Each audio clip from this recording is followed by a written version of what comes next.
Hey there, Clare Maxwell here at Embodied Learning Systems. Today's video is about our predictive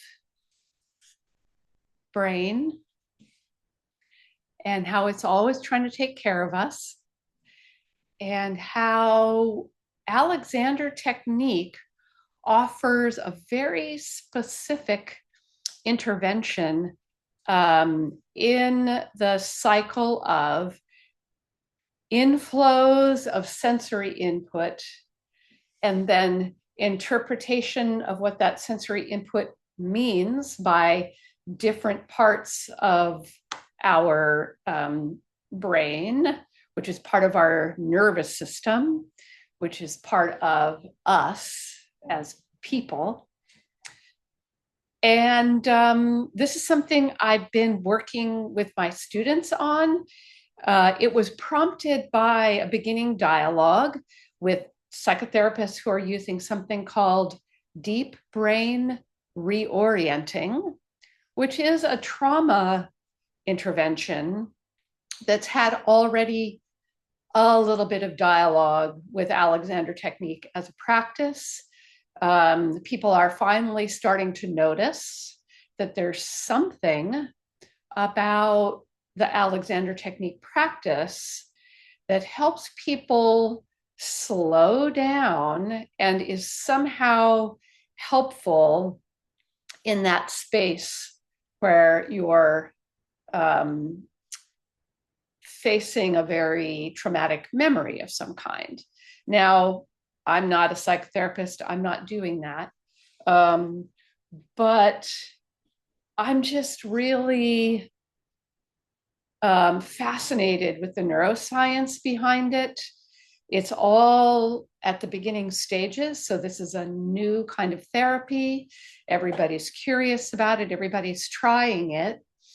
And so just in my initial reading and dialogue, I've wanted to find a simpler way to articulate a part of the Alexander technique that's called inhibition. It doesn't even really matter what the word means. But so I'm going to just guide you through a really simple process today. It's only got 2 parts. And you can use this just on its own for a little bit of a break, or you can combine it with any other kind of movement activity, or even just sitting, meditating. It's just a prequel. Ready? So during this process, you're free to move. You do not have to be still, but you don't have to move. So there's nothing you have to do. You can just keep yourself comfortable. And the first prompt that I offer is,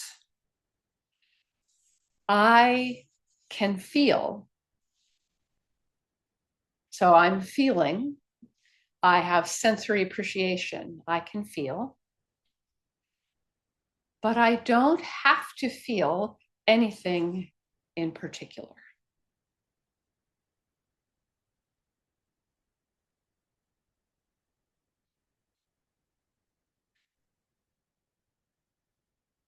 There are many sensory inputs available. I'm super skilled in guiding a client or student's sensory awareness. But for now, the prompt is, I can feel, but there's nothing I need to feel in particular. And the second prompt is, I have thoughts. There's so many thoughts, even in one little moment for most of us.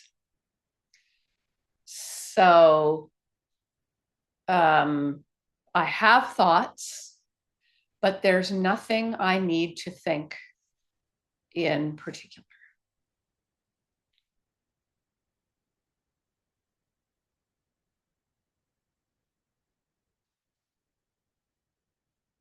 Okay, so this is an experiment. I'm having a really great time with it in my practice. When anybody has something that they want to explore, an emotional challenge, a physical challenge, a movement challenge, a pain, an ache, problems with breathing, all of these things that people come to the Alexander technique for help with. And I just am experimenting with this as a beginning and a middle and an end for whatever comes up in the lesson. Because I have a lot of skills, I have a lot of knowledge on a lot of levels, but this is what I'm using to bookend. And my suspicion is that this inhibitory practice is somehow helping us engage with the predictive part of our brain. I am not a neuroscientist, but it seems that at every level, brain stem, limbic system, the emotional mind, whatever we call the middle level of our brain structure, and the cortical reflective part of our brain, all of these parts of our brain collaborate to take the sensory input that's coming in and make the best prediction available for our well-being and our survival. And a lot of things happen with that process of predicting what's going to happen or recognizing new information, new experiences. But this little inhibitory quieting practice, my suspicion is somehow it gets in there and gives a little bit of TLC to our predictive mind. Okay, that's what I got today. Hope it's helpful. Simple practice. I am feeling. I have a lot of sensation available to me from inside my body, from outside my body, but I don't need to sense anything in particular just right now in this moment. I have thoughts, lots of thoughts about lots of things constantly arising like little fireworks in my mind, but I don't need to think about anything in particular, or I don't need to have any particular thought just for this moment. That one's really tricky. Tell me what you think. I'll check the description box. I'll check the comments box below. Okay, peace, bye.